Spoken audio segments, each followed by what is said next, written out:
There's a storm coming.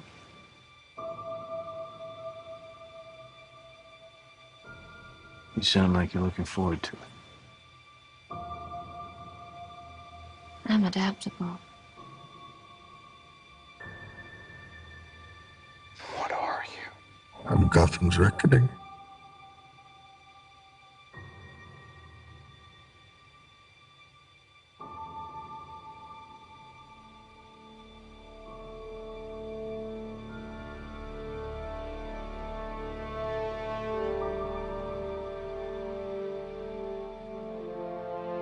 Did they kill him?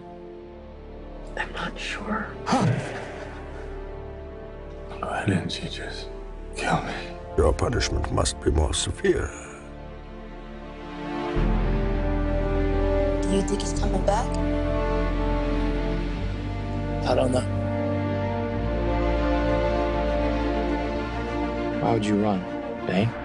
You should be as afraid of him as I am. I won't bury you. I've buried enough members of the Wayne family.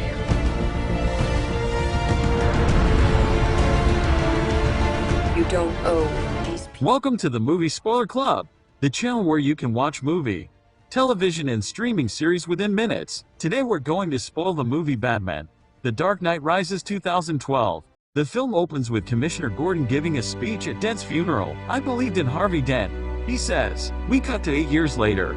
The present day. There is a meeting with a CIA operative in a field. He is there to collect Dr. Bale, but several mercenaries have also been apprehended. They all had bags over their faces. The CIA agent agrees to take them too when he learns they work for a man called Bane. He takes them all on a plane but sends his flight plan indicating that there is only one mercenary on board. He then begins threatening the mercenaries with a gun and being thrown out of the plane if they don't give him information on Bane. The first two refuse to speak. Then one of them starts talking. The agent removes the bag from his head and reveals that it is in fact Bane. He easily pulls apart his handcuffs and explains that he is going to crash the plane and leave no survivors. Another plane appears in the sky. Men abseil from that plane and open fire on the CIA plane. Bane escapes with Dr. Bale. We get back to the new mayor of Gotham giving a speech on what has been dubbed as Dent's Day. We learn that Dent's legacy led to the Dent Act and 1,000 criminals being locked up. Commissioner Gordon takes to the stage and pulls out a long speech, but then mumbles maybe this isn't the time for the truth to come out. We hear people at the event saying that it is being hosted at Wayne Manor, but that no one has seen Bruce Wayne in years. We see a shadowy figure in the distance. Alfred is telling one of the caterers to take Bruce his dinner. Alfred then informs the Miss Tate that Bruce has declined to see her. A man called Daggett tells her she shouldn't waste her time with Bruce because he lost all of his money on a Save the World vanity project. The caterer has snuck into Bruce's room.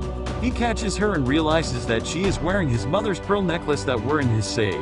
When he confronts her, she kicks away his cane and escapes out of the window. He examines the safe and realizes that she had also taken his fingerprints from the safe. Alfred finds Bruce in the Batcave and comments that it's been a long time since he was down there. Bruce has been researching the thief. Her name was Kyle Selina. We see various newspaper reports discussing a cat burglar. Alfred tells Bruce that when he left Gotham, Alfred would go on holiday to Florence and sit in a cafe, where he had this fantasy that he would see Bruce there with a wife and children. They wouldn't speak, just give each other a brief nod of acknowledgement and Alfred would know Bruce was happy. We see Officer Blake investigating the death of a homeless man. He goes to the orphanage where the homeless man had been living. They tell Blake that they no longer have the money to support people over because Wayne Enterprises stopped their donations. We see Selina meet someone to give them Bruce's fingerprints. She has brought a date with her. After she gives the man the prints, he pulls a gun on her. She says to get the thumbprint she would have to send a text message on her phone. So he does. When he still threatens her life, she tells him that the man she brought with her is a missing congressman and the phone was his. This has alerted the police. They storm the building allowing Selina to escape. As the crooks scatter from the building, Gordon and the police follow them down into the sewers. Some of the thugs capture Gordon and take him to Bane, who has set up in the sewers. Bane has Gordon searched and finds the speech about the truth of Harvey Dent in one of his pockets. Gordon manages to roll himself into a sewer stream and escape.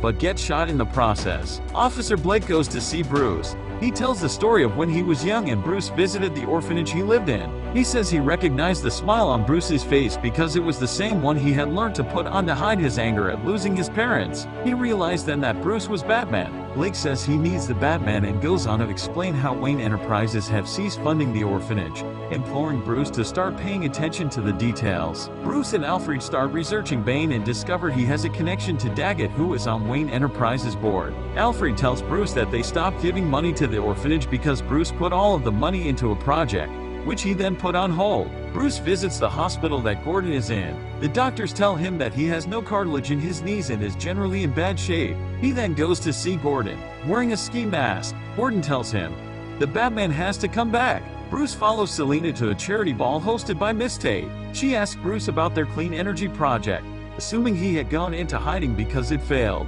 Bruce goes and dances with Selina. They talk for a while before she leaves and steals his car. Bruce goes to visit Fox at Wayne Enterprises, where he learns how badly the company is doing. Fox urges Bruce to share the energy reactor with Miss Tate. He then shows Bruce some of the latest developments, despite Bruce saying he was retired from all that. We see a hangar where Fox has brought all of the prototypes for Batman's cars and other weapons. He then shows him a small personal flying vehicle that Fox calls the Bat. Alfred tells Bruce that the rumors are that Bane was born and raised in a secretive prison and somehow escaped, and then was trained by Ra's al Ghul, Bruce's old mentor. Bane was later excommunicated from the League of Shadows. Alfred says the city needs Bruce Wayne, not Batman. At Gotham Stock Exchange, a man comes in wearing a motorbike helmet.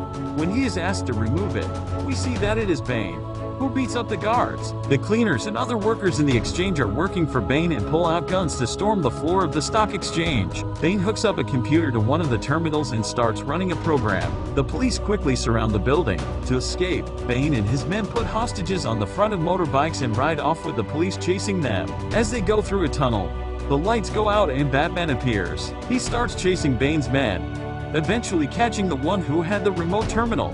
But it is too late. The program had been completed. The police decide they would rather try and catch Batman than Bane and give chase. He just manages to escape in the Bat. Selina confronts Daggett, saying she wants the program that can give her a clean slate and erase her life of crime. He says the whole thing was a lie and it doesn't exist. She tries to escape, and a fight breaks out. She is heavily outnumbered. Batman arrives to help her. They fight some of them off and then escape. He demands she tells him what she did with Bruce's fingerprints. She says she gave them to Daggett, who had something to do with what happened at the stock exchange. Alfred and Bruce discover that Bane had carried out a series of trades, but they need Fox to tell them exactly what trades. Alfred is then trying to persuade Bruce to go out and have a life. To do that, he tells him that Rachel had written him a letter saying she chose Harvey over Bruce, but he burnt that letter to spare Bruce's feelings. Bruce doesn't believe him. Alfred says, maybe it's time we all stop trying to outsmart the truth and let it have its day. Fox explains to Bruce that Bane had traded away all of Bruce's money and now Daggett was trying to take over Wayne Enterprises. Bruce decides it's time to meet with Miss Tate. Fox takes Tate to the reactor, which is hidden under the river so it can be flooded and rendered useless if ever needed to. Tate says that Dr. Pavel, who died 6 months ago in a plane crash, wrote a paper about how to turn fusion reactors into nuclear bombs. She realizes that the reactor works, but Bruce lied so it wouldn't be turned into a weapon. Bruce asks Tate to take over Wayne Enterprises and not use the reactor. We learn that Daggett has been working with Bane and has construction crews in all the tunnels under Gotham. Bane has no further use of him, so kills him. Tate and Bruce meet at his home. They kiss and we cut to later when they are both undressed lying by the fireplace. Bruce sneaks out as she sleeps. Batman meets with Selina and gets her to take him to Bane. She does so, but it is actually a trap and she locks him in with Bane. The two of them fight, and while doing so, Bane proclaims that he is the League of Shadows and must fulfill Ra's al Ghul's destiny. Batman throws everything he has at Bane, but the blows barely make him flinch. As Bane keeps attacking him, Batman cuts out the lights in an attempt to give him an advantage. Bane says, "Oh, you think darkness is your ally? You merely adopted the dark.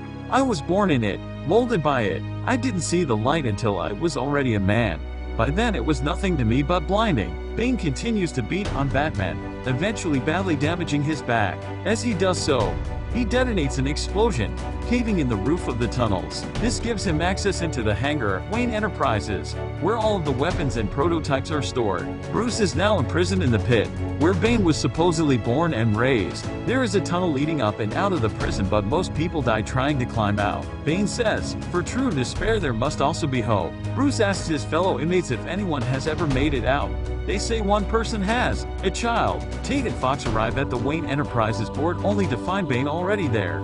He forces them and one other board member into the tunnels. Bane tries to make them turn on the reactor. At first, Fox refuses, but Tate tells him they would be sacrificing their lives and it would hardly even slow Bane down. After they have activated the reactor, Dr. Bale removes the core and converts it into a nuclear bomb. Bane says he calculates that as the core degrades, it will explode in 5 months. Gordon orders all of the police into the tunnels to try and force Bane out. Meanwhile, Blake investigates what Daggett was up to and discovers his underground crews were actually filling the tunnels with explosives. Bane arrives at the arena of an American football game and detonates the underground explosives, caving in the entrances to the tunnels and trapping all the police. The explosions also cause the football pitch to cave in and the bridges to explode, cutting Gotham off from the rest of the country. Bane addressed the crowd. He gets Dr. Bale to explain what the bomb is and tell the crowd that only he can disarm it. As he says this, Bane snaps his neck, killing him. Bane says if anyone interferes with him or tries to flee, he will detonate the bomb and kill everyone in Gotham. Claims they have come not as conquerors but as liberators. Bruce is watching this unfold on a TV screen in his prison. We now see Bane outside Blackgate Prison. He says it is a symbol of oppression because the 1,000 prisoners in there are there because of a lie. He reads out Gordon's speech explaining that Harvey Dent was responsible for the murders that were blamed on Batman. Bane says they will attack the powerful and make them accountable to the people. He calls for people to join his army. Bruce's fellow prisoners help fix the protruding vertebra in his back by strapping him into a harness. He screams in pain, but eventually his back heals. While he is recovering, they tell the story of the child who was born in the prison. A mercenary had fallen in love with a warlord's daughter, so the warlord had him locked up in the pit. He was released, but only because the daughter had offered to take his place. When she was taken to the pit, she was pregnant, and the child was born and raised there. Bruce hallucinates Ra's al Ghul and remembers when he told him in Batman Begins movie how his wife had been taken from him. Bruce realized that Ra's al Ghul is the child's father. Bruce starts working out and then attempts to escape the pit. He has a rope tied round his waist, so if he fails, he won't die. He nearly makes it out, but misses the last jump. As Bruce continues to work out, his cellmates tell him that he is controlled by his fear of death. Bruce admits he is scared of dying in the pit while his city burns. He realizes to escape, he must make the jump without the safety rope. When he tries it like this, he manages to get out and head back to Gotham. The ground floor is being used to hold sentencing trials for people Bane has declared enemies. Dr. Crane is acting as judge. He gives people the choice: death or exile. Exile means being forced to walk across a frozen lake, but the ice cracks and those who chose exile also die. Bruce turns up and finds Selina. Says if she helps him, he'll give her the clean slate device she wanted. She agrees to help him get to Fox. Gordon, Tate, and Blake are trying to find which truck the bomb is in. But while doing so, they are surrounded by mercenaries and arrested. They are taken to Dr. Crane's court, where Gordon chooses death over exile. Knowing what exile entails, Dr. Crane sentences them to death by exile. Before the sentence can be carried out, Bruce is dragged in there as well. Selina follows behind, saying that they have to be taken to Bane. She actually helps them escape, allowing Fox to supply Bruce with a new batsuit. Blake is trying to free the police trapped underground but gets caught by Bane's men. Batman arrives, saves Blake, and frees the cops. Batman gives Gordon a device that will stop the trigger, sending a signal to the bomb if it is placed on the bomb. He then sends Selina to go and destroy the barricades blocking the city exits and gets Blake to lead the exodus from the city. The newly liberated police officers start marching towards Bane's men. At first, they are apprehensive, but when Batman shows up in the Bat to help them, they charge forward and a massive battle ensues. In the middle of the battle, Batman and Bane face off again. As they fight, Batman damages Bane's mask, putting him on the back foot. Batman beats Bane until he falls into a nearby building, where Tate happens to be. Batman demands to know who has the trigger. Bane is confused and wants to know how Batman escaped. Bane says he never escaped from the pit. Batman says but the child of Ra's al Ghul did. As he says this, Tate stabs him between the ribs. While she is twisting the knife, she explains that she is the daughter of Ra's al Ghul and Bane was her protector in the pit. Ra's al Ghul rescued Bane but thought he was a monster, so expelled him from the League of Shadows. Tate hated him for this for years, but when Batman killed her father, she decided to finish his work. It turns out that she had the trigger all along. She presses the button to detonate the bomb, but it is too late. Gordon has got the device in place. She says it doesn't matter, as the bomb will explode in 11 minutes anyway. Selina turns up and helps Batman escape. Tate is driving the bomb around Gotham, so Selina and Batman try to force her back towards the reactor so they can reconnect the core and disable the bomb. After they fight through the streets of Gotham, Batman forces Tate and the bomb to crash near the reactor. As she dies from her wounds, she activates the river to flood and destroy the reactor. Batman decides the only way to save the city is if he flies the bomb out to sea attached to the bat. As he takes off, Gordon asks him who he is. Batman replies a hero can be anyone. That was the point. A man doing something as simple and reassuring as putting a coat around a little boy's shoulders to let him know that the world hadn't ended. Gordon remembers this is what he did for young Bruce Wayne when his parents died. Batman flies off and we see the bomb explode in the distance, presumably killing Batman too. We see Fox, Blake Gordon, and Alfred at Bruce's funeral. Wayne Manor is to become an orphanage. A statue of Batman is unveiled. Blake collects some luggage and we find out his real name is Robin. Fox inspects the bat and discovers that Bruce had fixed the autopilot. We see Alfred on holiday in Florence. When he looks up, he sees Bruce with Selina and gives them a subtle nod. Movie trivia. Do you know that about a year before this movie's release, writer, producer, and director Christopher Nolan mentioned he was considering using a mixture of CGI and deleted scenes from Batman: The Dark Knight, 2008 to have the Joker appear briefly. He ultimately decided it was disrespectful to Heath Ledger. This movie gets the movie rating of 8.0 from IMDb, Tomatometer rating of 87 and audience score of 90 from Rotten Tomatoes. Thank you for watching and be sure to hit like, subscribe, share your thoughts in the comments section, and hit the notification bell for the new movie spoiler video every week.